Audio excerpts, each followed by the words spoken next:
Hi, I'm Jim Jubak, and welcome to my YouTube video for November 23rd. It's the Tuesday before the Thursday of Thanksgiving. The mud hen is very happy not to be a turkey. Anyway, if you like this video, please give it a thumbs up, please subscribe to my new YouTube channel. If you want more of my stuff, just go to jubakpicks.com. That's my free site. You'll see the link down below. It's got 3 portfolios, lots of stock picks. To subscribe, go to jubakam.com. That's my paid site.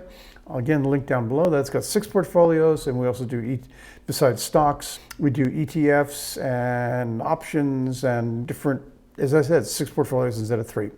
Okay, the topic today is recalculating the interest rate outlook for 2022. The sort of moment for recalculation is when President Joe Biden said he'd renominate Jerome Powell for another term as Fed Chair. And the market basically has said, hey, we were thinking that it might be Lael Brainerd who had a more dovish attitude toward interest rates. And we've decided that what the Powell nomination means is that interest rates are going to go up faster than we expected. You can see this reflected in the 10-year Treasury yield, which went up 8 basis points on Monday to 1.62. It's still very, very low.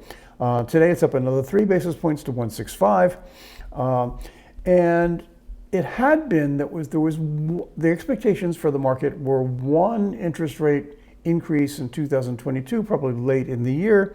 Now it looks like we're talking about, the market is thinking about 2 interest rate hikes in 2022 and maybe earlier. If you look at the CBOE FedWatch tool, that's the Chicago Board of Options Exchange, which tracks expectations for interest rates using the Fed funds futures market, back on October 22nd, the expectations were maybe 1 rate increase by June, 43.2%.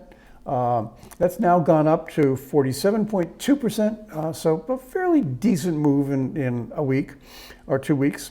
The big change is, however, September, where back on the 22nd of October, the odds of 2 rate hikes by the September meeting were only about 14%. Now it's up to about 21%, so it's a fairly big move in the last 2 weeks. And you can see what this has done. We're going to look at some charts. This is the NASDAQ over the last year. And what's really of interest here in terms of this recalculating is the drop in technology stocks over the last few days. It looked like they were going to outperform through the end of the year, and the Dow, and I'll look at that chart, was going to underperform. The Dow is again, here is looking a little stronger than the NASDAQ. I don't know this will last, but certainly the market is investors and traders are trying to rethink this. This is the chart for the Technology Select Sector SPDR ETF, XLK. And again, you see the big downturn in technology. This is the one for financials. You see it's picked up. Banks are one of the few sectors where you can pretty much say that higher interest rates, which might damp economic activity elsewhere, would work to the benefit of bank revenues, and we'll talk about that later. The question really is, whether the market is getting ahead of itself in terms of interest rate expectations for 2022. I think that the market made Powell and Brainerd into 2 sort of caricatures of themselves. I don't think the difference between them is really as extreme as the market seems to be. But I do think that we're looking at circumstances that suggest that unless we get some diminution of the rate of increase in inflation, we are looking at an earlier rather than later interest rate increase. So the market's expectations that maybe it will come as early as June seem to be justified. So I think all that gets figured into where stock prices should be over the next few weeks.